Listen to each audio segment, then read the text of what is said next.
Let's get into it. Yep. So top of the agenda is the reckoning for Dustin Martin. His was a proper meltdown in that game on Saturday, and it's left him facing judgment on multiple fronts. Hi, GWS. What have we got here? It's the ball behind the play with Dustin Martin. He just dropped the elbow into his head. And that is a job well done to Matty de Boer. He has just niggled Martin to the point where he got him to respond too vigorously, and it's resulted in a goal for the Giants. Why do you reckon he might give away that free kick? At the end of the day, blokes come to watch the number 4 play. Let the bloke play the game.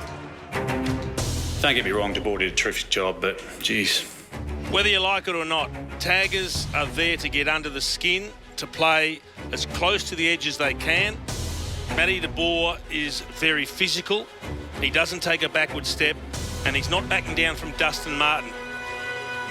So out of all of that, for the raised elbow, Martin has been suspended for 2 matches as matters stand. His conduct was judged to be intentional, and the impact was medium for its potential to cause damage. And when you look at it, that is a dud act, to be thrusting your elbow forward into a player's head. Let's treat everything with isolation, Jared.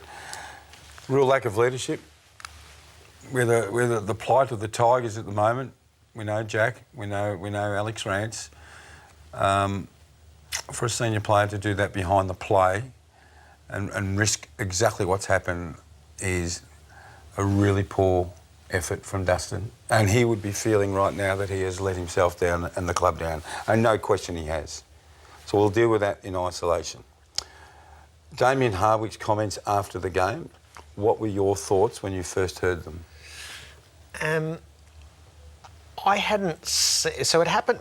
Martin's meltdown happened early. He hadn't been subjected to it for a couple of hours, had he?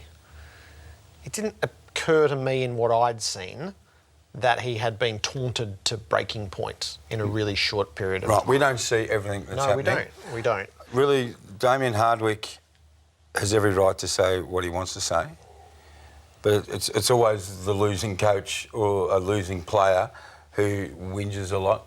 Now, it is a bit of a whinge because the Tigers have been playing hard football and they've had players play on and try and shut down opposition players. It's an issue that's been around for a long time. I was sitting at home last night writing the tackle and I was thinking, I remember Mike Sheen writing a story about 15 years ago about letting the players play. Are we here to watch the taggers shut out the gun players? And it's a reasonable argument. But that said, just because you're a good player, you're not getting red carpet treatment running out in the footy on the weekend. So you're going to expect some treatment, some accountability. And he got on the weekend and it got to him. And you know what's going to happen now? They're all going to go after him. So this is not a Dustin Martin response in 2 weeks. This is a whole club, this whole team response. Martin needs help in these matters and Richmond have got to help him. I don't know what you can do because you can't do too much, but you've got to be there sometimes. You've actually just got to stand up. So the first step will be whether they go to the tribunal tomorrow night and try to get this reduced from 2 to 1. How would they do that, medium to low? No, this is a really hard thing to argue because Michael Christian has essentially said this is low impact. But once you take into account the potential to cause damage with the elbow, how do you argue against that? So if you go in and go, well, it's low impact, they go, yeah, that's what we said. But that's ridiculous, Jared. The potential, every act on the field has the potential to cause serious injury. What Dylan Grimes did last week, Jared, to Jamie Elliott had the potential to break Elliott's draw. Yeah, and you made that point at the time. I was staggered. So if that's got the potential to break Kennedy's draw or do damage to him, why wasn't Grimes? Why wasn't everyone? I'm going to watch every single play this year and says that's got the potential for more damage. I think it's a pretty wishy-washy statement, that. It's hard to beat, though, I guess is the point at the tribunal tomorrow night. It's hard to beat that because it's an abstract notion. Of course, yes, it could have caused serious damage, but it didn't. But no one's alleging that it did. So how can that exist, though, mate? Yeah, so it's interesting. I think it's really interesting if it goes to the tribunal. Is how do you frame an argument against such an abstract notion? OK, Barmy or Damien Harbert rings you tonight when we get home and say, what would you do? What would you say? I'd take the suspension. I reckon he's entitled to 2 weeks. OK. What about your thoughts on the? So this was the other part to it, wasn't it? Martin was agitated during the game. Now, I don't know whether that really is De Boer's doing, to be honest. That's probably the bit that I don't overly like about it. So he's found himself, he's got to write the plea, he's got to answer the pleas explained by the close of business tomorrow. In some form or another, he'll be fined for the collection of what this represents. Is the precedent is there for the, you give the bird, you get fined. The precedent is there through Sam Mitchell that there's nothing on the, you know. But the Sam Mitchell one, was at the time. I'm not laughing, but the AFL concerned about the mental health of Essendon players. That was a lot of that at the time. So and that the was imagery, settled with an apology. And that was settled with an apology and imagery. We don't know who it was directed at. So let's just have a guess. We're allowed to have a guess? Everyone else has been guessing. So I'm going to say it was Shane Mumford. Shane Mumford said in a post-match interview, yeah, I was abusing him. I would love to know what Shane Mumford was saying to him. If we saw what Dustin Martin's reaction was, why can't we find out what Mumford said so people can say, well, actually, yeah, what you said wasn't good either. So it's verbal. It's OK verbal, but if you do any kind of action, and if it wasn't to Shane Mumford, who was caught on video snorting whatever he was snorting, and Martin went like that and called him an effing loser, what's the issue? Seriously, what is the issue? Now, people have said today, oh, he's a role model. He's a role model. Role model.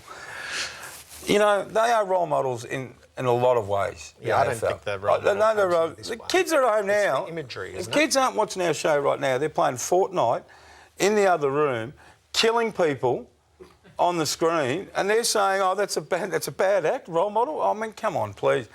He should just say, OK, yeah, I probably shouldn't have done it. If they fine him for that... I think for the collective he's going to get fined, and he's entitled to be fined. It's too easy. The finger, the fine. Everyone gets fined for the finger. You can't fine him for that. I'd like to... Well, he did the finger, so he's going to get... Yeah, but then they say we're not fining him for that. No, I don't think they'll differentiate. Well, they never do, the AFL. They throw everything under one umbrella, bringing the game into disrepute, which is about 1,000 things you can do. I'd like to read Dusty's reply to the Please Explain. I'd like to see... I'd like... That'd be an interesting explanation. I would like Richmond to come out tomorrow and say, right, this is what Shane Mumford said. So all of us can say, did you deserve that coming back, Mumford? Yes or no? 2 to tango, mate. He's a retaliator. We always penalise the retaliator. Let's hear both sides of the story. As for Richmond's predicament overall, as Cochin's got the garden variety hamstring, Martin, as it stands, is going to miss 2 weeks, and Rance and Revolt we already know, so there ain't none of the big four left. No, they're in a spot, the Tigers. They are in a big spot as I find the ladder. And next week's game, Jared, they play Port Adelaide and Adelaide Oval. Porter and reasonable Nick. They are in a hole.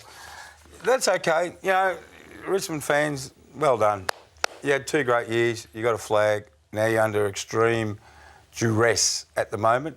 So what's that's going to test? It's going to test Damien Harbert, the coach. It's going to test the leaders, the remaining leaders in the club. And if they stand up, me and you will be the first to applaud them next Monday night and say, hey, that's a hell of an effort. But they've got to do it. So Hardwick's got to coach them well. He's got to make them believe. And the players left have to lead. It's as simple as that. They have to lead. And the kids coming in or the youngsters coming in or the inexperienced players, they need guidance. And if they go to Port Adelaide under this duress and get the 4 points to come home, Jared, their character, I kept saying character, it's a wonderful word in football. Just have to grimly hang on during this period. Yeah, they do. Grimly and if they do, it'd be awesome. All right, so the top 4 from last year are not a bad study. They're 4 and 8 collectively. West Coast are fine at 2 and 1, and the rest, well, Melbourne's on the bottom.